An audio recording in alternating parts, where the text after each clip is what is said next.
Hey folks, welcome to a brand new episode of Smart Money. Now in this episode, we're going to talk about ways and means to build a sustainable long-term wealth creating portfolio. And in a challenging environment like this, where we perhaps are heading into a recession in the global markets, things are looking a bit sticky on the equity front, this is, I guess, topical to talk about how to not just build, but to even protect your portfolio in these challenging times. We have with us Ajay Tyagi of UTI AMC, who's joining me on the show as my guest today. Ajay, welcome to the show. Thanks a lot for being with us. These are hard times, right? So how should investors really look to build their portfolios for the long term, given that there is so much noise in the markets and different sectors and different companies do well at different points of time? Yeah, good afternoon, Sonia, and thanks for having me on the show. I would just start by saying that the golden rules of investing haven't really changed over the last 100 or 200 years. And obviously, over the last century, we know from our history textbooks that things have been volatile every other decade. If we just, go back and refresh our memories of the last 20 years, I don't think there was ever a time frame when we could have said that everything is hunky-dory. There is nothing lurking out there, which could be a potential risk factor for the market. So, one has to always go back and say that while things would be uncertain, the world has been an uncertain place and would be an uncertain place.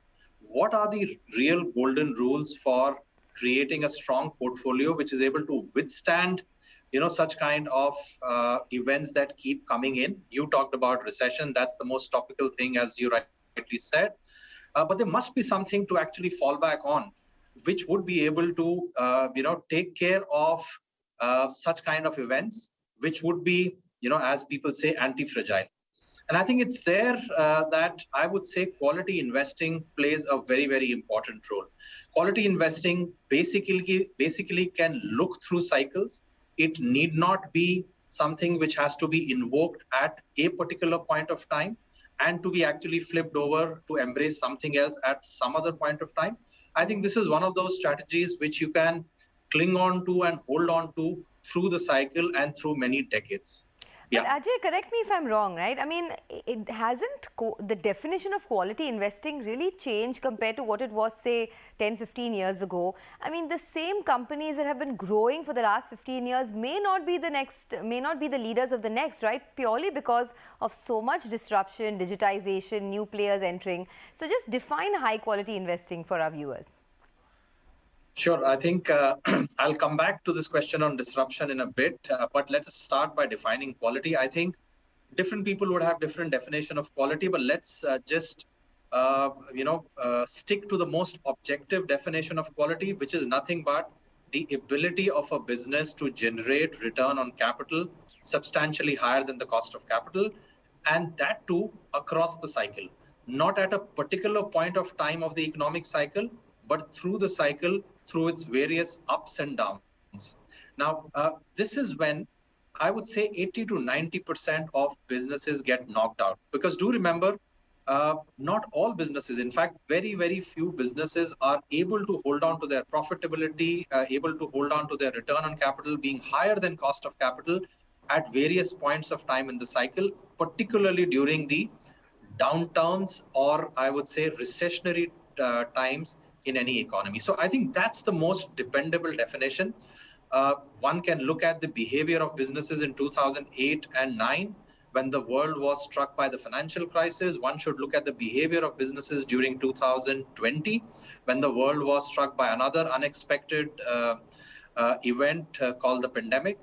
And if you are able to figure out businesses which even during the most, I would say, punishing circumstances have been able to deliver strong profitability, then they really must be high quality businesses. Yeah. Okay, so once you select a company, right, to invest on based on quality and growth parameters, so companies that have perhaps survived the crisis, survived the pandemic, how do you go about constructing your portfolio? How much is the influence of the benchmark?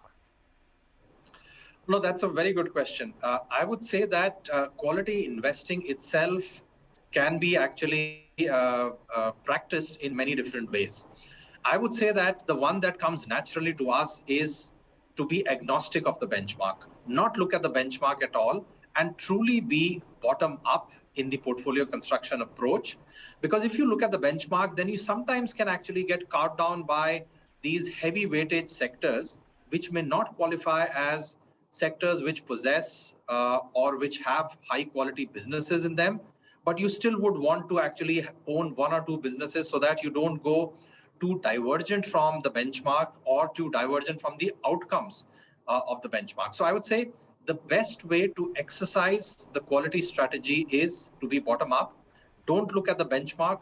Just look at those businesses which will help you in your wealth maximization. And I think history and data tells us that businesses which have strong return on capital and therefore strong cash flows and have the ability to reinvest these cash flows at a very healthy rate are eventually the ones which create strong wealth for their patient investors. Do remember, the operative word here is patience. Sure. You really have to stick on to them through thick and thin. Okay, you know, let's take an example here, right? Just trying to play the devil's advocate. You said that quality investing should result in wealth maximization and one should have patience. Case in point, right? ITC. Great company, strong pedigree, no red flags, but the stock, I mean, you'd call it a quality stock by definition, but it has done nothing for investors. Now, of course, this year was a turning point, but the last 10 years, the stock has done virtually nothing. Your thoughts on how does one approach it at a time like this? No, absolutely. You've picked up the right example, Sonia. ITC would still qualify as a high quality business. Of course, it churns out huge amount of cash flows every year effortlessly. But the point here is, I also mentioned about ability to reinvest these cash flows back very, very profitably. I think this is where ITC has been facing a challenge. If you look at the history of this company over the last 40, 50 years, it sure has been a great wealth creator. Has it been a great wealth creator over the last 10 years? Answer is no. And this is where you have to dig in a bit deeper and realize that cigarette consumption in this country has actually been declining. This is not a business which can actually experience volume growth in its core business, the core business which really generates these cash flows. This business is not going to grow at 6, 7, 8% volume growth. Volume growth could possibly be flattish. And I think that's the most important reason that one must actually look at when you're searching for quality along with sustenance of quality by way of reinvesting these cash flows for future growth. So I think it's the second part which is missing in companies like ITC, and it's not alone. I think in that camp, there are many other high quality businesses which now have this inability to experience a long growth runway, and therefore they just fall off the radar in terms of prospective wealth creation. So how long do you wait? I mean, how do you know? So someone who is perhaps invested in ITC, they would hold on to it, right? But then there's an opportunity cost. I mean, you'd rather have put that money elsewhere in a high growth stock. At what point do you decide that, okay, now this stock has fallen off the radar, so even if it's good quality, I'm going to let it go? I would say, Sonia, first of all, one has to de-anchor oneself from the price at which they have bought any particular stock. I think that's the biggest mistake which many of us make. They just feel that, look, we bought a stock at a price of 100. I know that the prospects for this business are very poor, but the price is 70. Let me at least wait back for the price to reach back to 100 rupees, and then I'll sell it off. I think you really wait only till the point that the data around you is not supportive of the original hypothesis that you had for this business. So let's say the original hypothesis for HDFC by an investor was written in the year 2000, and it was about the fact that cigarette business is really the core heart and soul of ITC. It continues to grow, it continues to show very strong margins and cash flows, and I think this will keep compounding at the rate of, let's say, 14 or 15%. By the time you reach 2014 or 15, you realize that possibly this is not happening, and you therefore wanted to dig deeper into why is it not happening. And if in the next couple of years you realize that, look, this is not happening because the number of smokers in the country are reducing, or the frequency of existing smokers is also going down, then this is something which is really going to hurt the business in the long term in terms of the growth of these very cash flows that we liked in the first place and because of which we wrote this hypothesis. So I would say that's the point, when the data around you is not supportive of your hypothesis, that you would want to bail out, regardless of your entry price and regardless of what the current price is. Yeah. Okay, fair enough. That's a fair point. Let's do one thing. Let's take a quick commercial break. We have lots more to talk about on smart money, so don't go anywhere. We'll be back in just a bit. Stay tuned.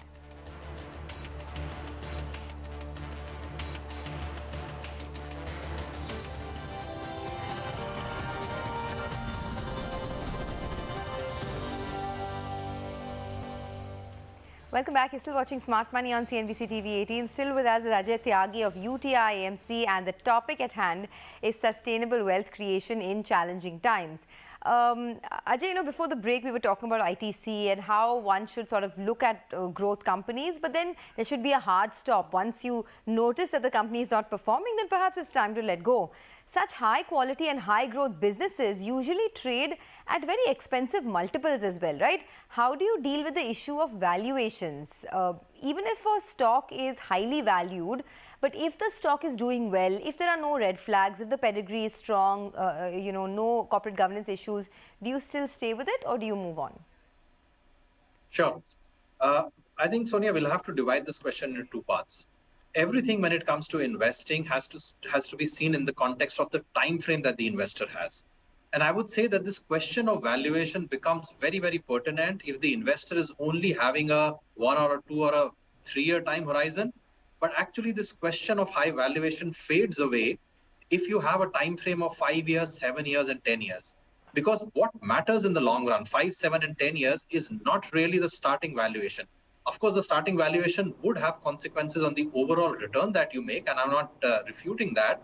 But I think over a longer term horizon, what matters the most is the quality of the franchise and the ability of that franchise to continue growing at a very healthy rate and continue growing very, very profitably while it's enjoying those strong growth rates. But if your time horizon is very short, then I think valuation becomes a very, very important point to ponder over.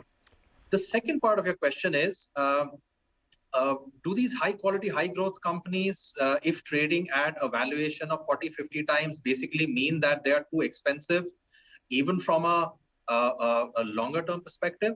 I would say that the price earnings multiple, which is the shorthand for valuations, quite frankly, if you ask me, because that's the most convenient metric we all use, itself is related to the return on equity of a business and the sustainable growth rate of a business. I don't want to get too technical on this show, but if you dissect price earnings multiple, what you would realize is that the two most important variables which are impacting the PE of any business are its return on equity and its growth. And it's a positive relationship with these two factors. If return on equity is high, price earnings multiple will be high. If growth rates are high, again, price earnings multiple would be high. And by the way, if both, which is ROE and growth, are high, then PE can be even higher. So, the shorthand tells you. Sure, can we take an example here? Because I do have two charts that I want to pull up. One is Jubilant Foodworks, right? The classic example of a great business, high growth, but very expensive valuation. So here we have the chart from March of 2013, and this is all the way to September of 2022. There is a 49% correction that we've seen from the top, perhaps at extremely high valuations.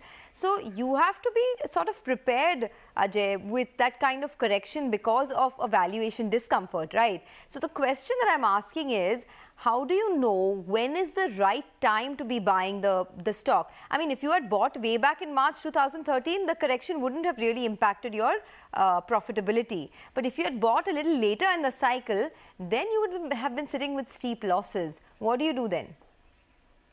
And this is where, Sonia, my reply to your question, the first part of my reply to your question is very important. Are you in this for a 5-7 year period? Are you in this for a 1 or 2 year period? Because if you are in this for a 5 or 7 year period, then whichever point you embark on, and you can continue taking Jubilant as an example, whether you embarked on Jubilant in 2013, 14, 15, 16, 17, if you were having the patience to hold on to it because your hypothesis that you had written about the business was still valid, you would have made money regardless.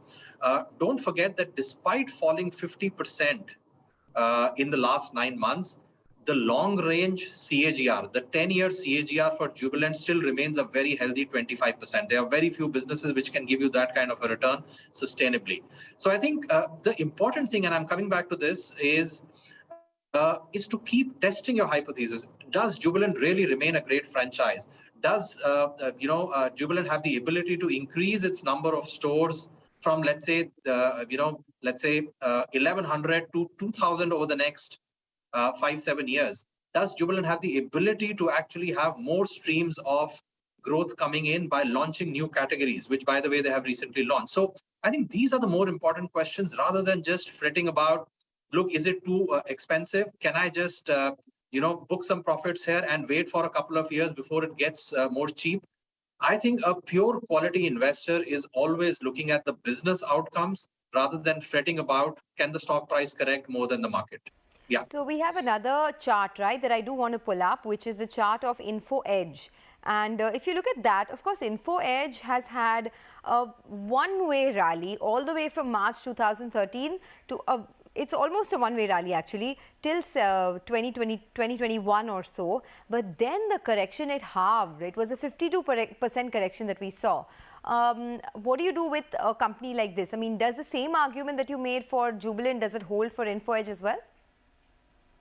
I would say absolutely. And I didn't point this out when you were pulling up the charts on Jubilant. Jubilant too has gone through a massive 35%, even a 50% drawdown in the middle of last decade. So it's not unusual for growth stocks to witness a 30, 40, 50% drawdown. I would say it's par for the course. You can look at not only high growth companies, high quality companies here in India, but even globally, the Googles of the world, the Facebooks of the world, all of these Microsofts of the world, all of these businesses do have sharp drawdown once in a while. Now, so for InfoEdge as well, what we are looking for is the ability of the business to hold on to leadership position in its core recruitment business, whether the business can actually improve its leadership position in the real estate vertical. Can real estate vertical be a much bigger revenue driver for InfoEdge in the coming years and decades? And also the kind of patient long-term investments that InfoEdge has been very successful about when they invest into certain internet-related themes at the infancy itself. So I think these are the drivers for InfoEdge, and this is what we keep testing for, rather than just looking at, are they overvalued? And if yes, should we just exit and then try and look for a more attractive price? We are more focused on channelizing our energies and attention to business outcomes rather than just valuations. Okay, that's typically how a quality sure. Manager would operate. Sure. Okay, with such a strict focus on growth and quality, right? Are there enough opportunities available in the market now? Or do you feel that there is some constraint? Because it's very hard to find companies that are high growth and still are relatively okay on valuations.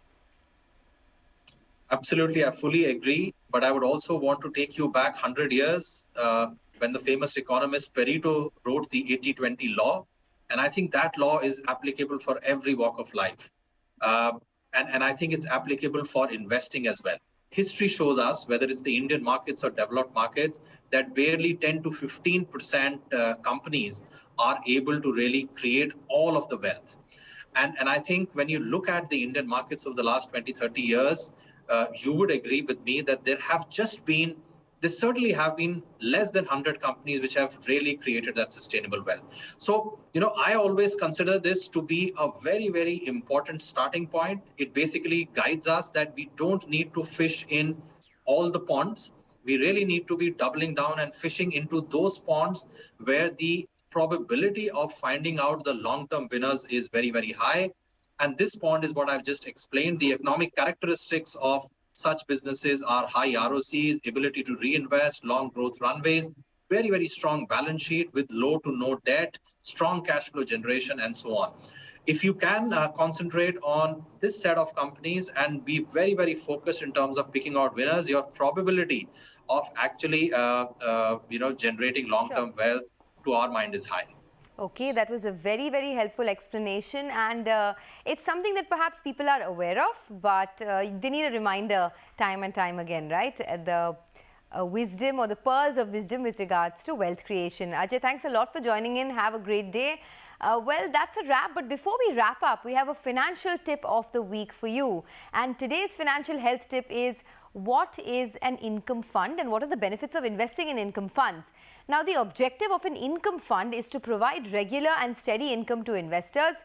An income fund basically invests in fixed income securities, whether it's corporate bonds, whether it's debentures or even government securities. Now, the fund's return is from the interest income that's earned on these investments, as well as the capital gain from any change in the valuation of the securities. The fund will distribute the income provided to the portfolio, generates that kind of required returns.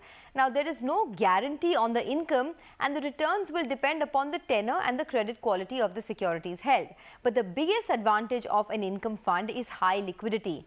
Unlike some fixed deposits, income funds do not have any lock-in period, and they allow investors to withdraw their investment anytime. However, exit loads may be imposed for redemption in these funds from a 1 to 3 year period. Well, that's your financial health tip of the week. Keep it with CNBC TV 18. Thanks a lot for watching Smart Money.